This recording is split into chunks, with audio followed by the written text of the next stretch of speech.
नमस्ते बच्चों, आपका एक शारदा पब्लिक स्कूल में स्वागत है।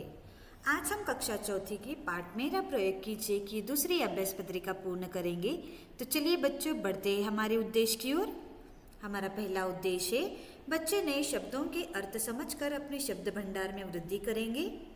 दूसरा है बच्चे स्वतंत्र लेखन लिखने और पढ़ने में समर्थ होंगे। और तीसरा है बच्चे अपने विचारों को व्यक्त करने में समर्थ होंगे। तो चलिए बच्चों, बढ़ते हैं गतिविधि पहली की ओर। गतिविधि पहली, अपठित गद्यांश को पढ़कर दिए गए प्रश्नों के उत्तर लिखिए। तो चलिए बच्चों, मैं इस गद्यांश को पढ़ूंगी, आप ध्यान से सुनिए। समय के सदुपयोग में ही जीवन की सफलता का रहस्य छिपा है। चाहे वह निर्धन हो या धनवान, राजा हो या रंक, मूर्ख हो या विद्वान, समय किसी के लिए अपनी गति मंद नहीं करता। इसलिए सबको जीवन में सफलता के लिए समय का सदुपयोग ही करना ही पड़ता है। आज तक जितने भी महापुरुष हुए हैं, उनकी सफलता का रहस्य जीवन के हर पल का सदुपयोग ही रहा है। कठिनाइयों एवं संघर्षों का सामना करते हुए वे निरंतर अपने निर्धारित लक्ष्य की ओर बढ़ते रहे और एक दिन अपने लक्ष्य को प्राप्त करने में सफल रहे। बुद्धिमान व्यक्ति अपने अवकाश के समय को भी व्यर्थ नहीं जाने देते, किंतु आलसी एवं मूर्ख लोग हमेशा अपना समय नष्ट करते रहते हैं। जीवन में प्रत्येक काम के लिए समय निर्धारित होना चाहिए। पढ़ने के समय पढ़ना चाहिए तथा खेलने के समय खेलना चाहिए। तो चलिए बच्चों, इस गद्यांश को आप अच्छे से पढ़ लीजिए। तो चलिए बढ़ते हैं, इस गद्यांश के प्रश्नों के उत्तरों को जानेंगे। प्रश्न पहला, जीवन की सफलता का रहस्य किसमें छिपा है? उत्तर, समय के सदुपयोग में ही जीवन की सफलता का रहस्य छिपा है। प्रश्न दूसरा, अपना समय नष्ट कौन करते हैं? उत्तर, आलसी एवं मूर्ख लोग हमेशा अपना समय नष्ट करते रहते हैं। प्रश्न तीसरा, बुद्धिमान लोग अपने किस समय को भी व्यर्थ नहीं जाने देते हैं? उत्तर, बुद्धिमान व्यक्ति अपने अवकाश के समय को भी व्यर्थ नहीं जाने देते। प्रश्न चौथा, प्रस्तुत गद्यांश का उचित शीर्षक लिखिए।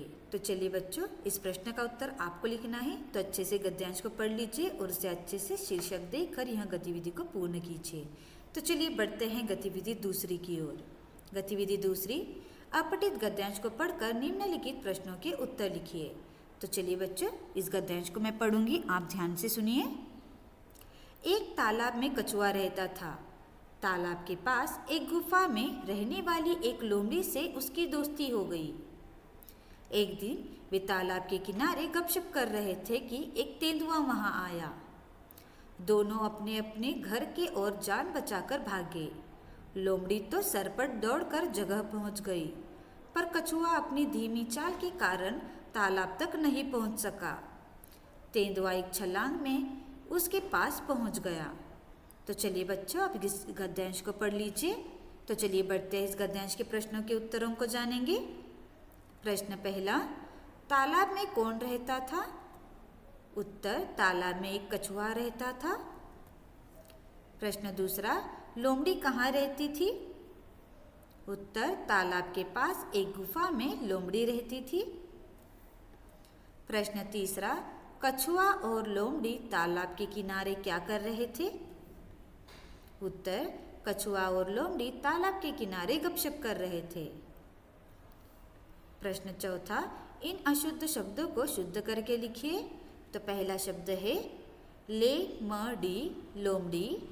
दूसरा शब्द है तो दू आ तेंदुआ। प्रश्न पांचवा, जब कछुआ और लोमड़ी दोनों गपशप कर रहे थे तब कौन आ गया? उत्तर, कछुआ और लोमड़ी तालाब के किनारे गपशप कर रहे थे कि एक तेंदुआ वहां आया। तो चलिए बच्चों, इन प्रश्नों के उत्तरों को अच्छे से लिखकर यह गतिविधि को पूर्ण कीजिए।